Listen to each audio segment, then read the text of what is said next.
আজ থেকে কয়েক হাজার বছর আগের কথা। তখন মানুষ আল্লাহর নবীদের কথা মেনে চলত। মানুষ সত্য কথা বলতো, ওয়াদা পালন করে চলত। বনি ইসরায়েল গোত্রে এক লোক বাস করতেন, তার নাম রুবাইয়া। তিনি বিদেশের বন্দরে বন্দরে ব্যবসা করতেন। একবার বাণিজ্যে যাবার আগে কিছু স্বর্ণ মুদ্রা প্রয়োজন পড়ল। ভাবতে লাগলেন কিভাবে কিছু স্বর্ণ মুদ্রা ধার পাওয়া যায়। মনে পড়ে গেল উদয় হৃদয় সুলাইমানের কথা। পরদিন সকালে তিনি ধনী সুলাইমানের বাড়িতে উপস্থিত হলেন। কিছুক্ষণ কথাবার্তা বলার পর রুবাইয়া বললেন, দেখুন, বাণিজ্যে যাচ্ছি, এ সময় কিছু স্বর্ণ মুদ্রা একান্ত প্রয়োজন হয়ে পড়েছে। যদি 1000 স্বর্ণ মুদ্রা ধার দেন, 1 বছর পরে পরিশোধ করে দেব। সুলাইমান বললেন, ধার দিতে রাজি আছি, তবে জামিনদার কে হবেন? রুবাইয়া বললেন, আল্লাহই আমার জামিনদার। এ কথা বলার পর সুলাইমান রুবাইয়াকে 1000 স্বর্ণ মুদ্রা ধার দিলেন। 1000 স্বর্ণ মুদ্রা আর মালামাল নিয়ে রুবাইয়া বেরিয়ে গেলেন। জাহাজে চড়ে তিনি বিদেশে পাড়ি দিলেন। বন্দরে বন্দরে মালামাল বিক্রি করে প্রচুর মুনাফা অর্জন করলেন।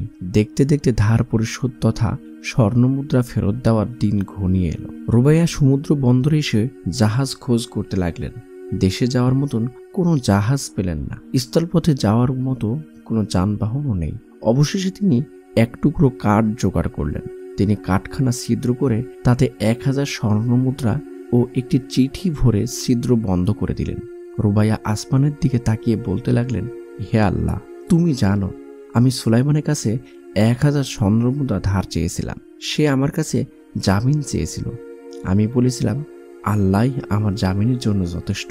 এতে সে রাজি হয়ে আমাকে 1000 স্বর্ণ মুদ্রা ধার দিয়েছিল। নির্দিষ্ট তারিখে দেওয়ার অঙ্গীকার করেছিলাম, কিন্তু যানবাহন না পেয়ে ধার শোধ করার জন্য যেতে পারছি না। তাই তোমার উপর ভরসা করে কাঠের খণ্ডটি সমুদ্রে ফেলে দিচ্ছি। এ কথা বলে তিনি কাঠের খণ্ডটি সমুদ্রে ফেলে দিলেন। তারপর রুবাইয়া সমুদ্রের তীর থেকে ফিরে এসে যানবাহন খোঁজ করতে লাগলেন। এদিকে নির্দিষ্ট দিনে পাওনাদার সুলাইমান বন্দরে এসে উপস্থিত হলো। জাহাজের খোঁজ করতে লাগলো। কোনো জাহাজে রুবাইয়াকে খুঁজে পেল না। মন খারাপ করে ফিরে যাওয়ার পথে ভাবতে লাগলো, রুবাইয়া ফিরে এলেন না কেন? তিনি কি স্বর্ণ মুদ্রা ফেরত দিবেন না? আবার ভাবলো, রুবাইয়া তো এমন ধরনের লোক নন যে তিনি টাকা মেরে দিবেন। এরকম 7-5 ভাবতে ভাবতে হাঁটছিল সে। এমন সময় সমুদ্রের তীরে এক খণ্ড কাঠ দেখতে পেল। রান্নার জন্য কাঠটি কাজে লাগবে বলে বাড়িতে নিয়ে এলো। কোঠার দিয়ে কাটার সময় চিঠি আর 1000 স্বর্ণ মুদ্রা বেরিয়ে এলো। সুলাইমান চিঠি পড়ে জানতে পারল রুবাইয়ার স্বর্ণ মুদ্রাগুলা তার জন্য পাঠিয়েছেন। স্বর্ণ মুদ্রা পেয়ে সে খুশি হয়ে আল্লাহর শুকরিয়া আদায় করল। কিছুকাল পর রুবাইয়া দেশে ফিরে এলেন। এসে সুলাইমানের বাসায় উপস্থিত হলেন। সুলাইমান তাকে শরবত খেতে দিলেন। সুলাইমান এবারও স্বর্ণ মুদ্রার কথা বললেন না।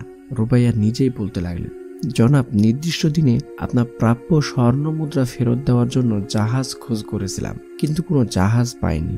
তাই অনুপায় হয়ে আপনার দেওয়া স্বর্ণ মুদ্রা ওয়াদা মতো দিতে পারেনি। আপনি 1000 স্বর্ণ মুদ্রা নিয়ে দেনার দায় থেকে আমাকে মুক্ত করুন। এ কথা বলে রুবাইয়া 1000 স্বর্ণ মুদ্রা ভরা একটি থলে সুলাইমানের দিকে বাড়িয়ে ধরল। সুলাইমান স্বর্ণ মুদ্রা না নিয়ে বলল, আপনি কাঠের খণ্ডে যা আমার জন্য পাঠিয়েছিলেন আমি তা পেয়েছি। এ কথা শুনে রুবাইয়া আল্লাহর শুকরিয়া আদায় করলেন এবং খুব খুশি হয়ে বাড়ির দিকে পা বাড়ালেন। এমন নিত্য নতুন গল্প পেতে আমাদের চ্যানেলে থাকতে পারেন। আমাদের চ্যানেলটি সাবস্ক্রাইব করে আমাদের সঙ্গী হয়ে যেতে পারেন। আল্লাহ হাফেজ।